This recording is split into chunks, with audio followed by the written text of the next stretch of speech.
morning, everyone. It's so lovely to see friendly faces here today that I know will be filling the hallways of the State House here in just a moment.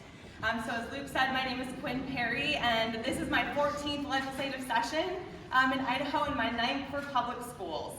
And I'm here today to really talk to you about what it means to be in the Capitol and have your faces present today in the legislature, but also what's at stake when we talk about expansion of private school tuition subsidies that are included in House Bill 93. So first of all, why is it important that you're here today? When I'm over at the State House representing all of our school districts and our public charter school board members, I'm there not just representing them, but the 314,000 children that are in our public school system who are not getting a single benefit from the expansion of House Bill 93. And also over there are dozens of out-of-state lobbyists that are working to both expand private school tuition subsidies, but this week are working hard to implement the federal private school tuition subsidy that can be paired with House Bill 93. This is all on the backdrop of a very concerning fiscal picture. How many of you are aware of the concerning fiscal picture of Idaho? So you're not fooled that what they did last year with House Bill 93 does make an impact on what's happening in conversations about slashing our government budgets and the people that it serves.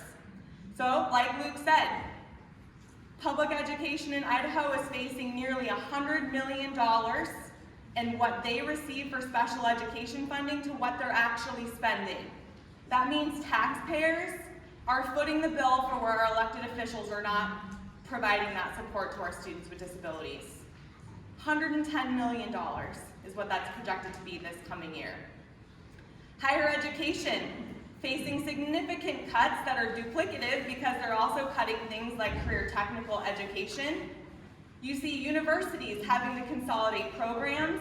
Those cuts, I will tell you, as the schools that face the deepest cuts in the downturn of the economy have not yet met the recovery of those dollars from the 2009-2010 era recession.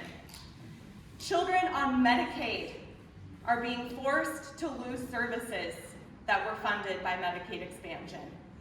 These are all at what's at stake when we talk about expanding private school tuition subsidies. And I hope you think about when we talk about school vouchers or expansion of those, yes, they impact public education, but they impact every other service too. Our roads and our bridges, our ability to expand affordable housing, to expand healthcare access in rural areas, all of those are at stake when it comes to expanding private school tuition subsidies. Now, when you're in the halls today, there are two things that I want you to be for. Because we can't just be against everything, okay? And it's very easy to do that, but there are two things moving their way through the legislature that I'm for, and I hope that you're for too. The first one is what Luke talked about, Senate Bill 1317. This is a lot of work going into establishing these regional centers that can help our rural school districts combine services to be able to offer some services that they're not able to provide on their own, like school psychology or occupational therapy for our children.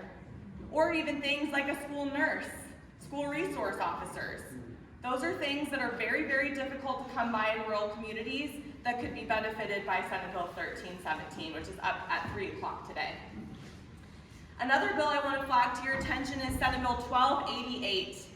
That bill is the High Needs Fund. We're one of 2 states in the nation that does not have a fund where if a child comes to a school district whose need that we're obligated and morally responsible to provide exceeds the financial cost of the school district. Some kids in Idaho cost more than $100,000 a year to educate. And this bill, Senate Bill 1288, would help close that gap by establishing a fund where schools can apply to receive the funding that's necessary for that kiddo. That is on the Senate floor, and it died on the same Senate floor last year by 1 vote. So we really, really need support for Senate Bill 1288. Both 1317 and 1288 are funded with one-time dollars meaning it is going to be so much work for us to get those across the finish line, and there's nothing behind it after this year. Because again, we have to face what's going on with the expansion of House Bill 93. So when we're over there today, make sure that you talk about what you're not for, which is not expanding House Bill 93 and the tuition subsidies, but what are you for? You are for the 314,000 children that attend our public schools, and those bills that go in to support all children and not just a select few. Your voice in the building matters today. Hearing that you are from 30 of the different 35 legislative districts is so important. Things happen in that big white building downtown.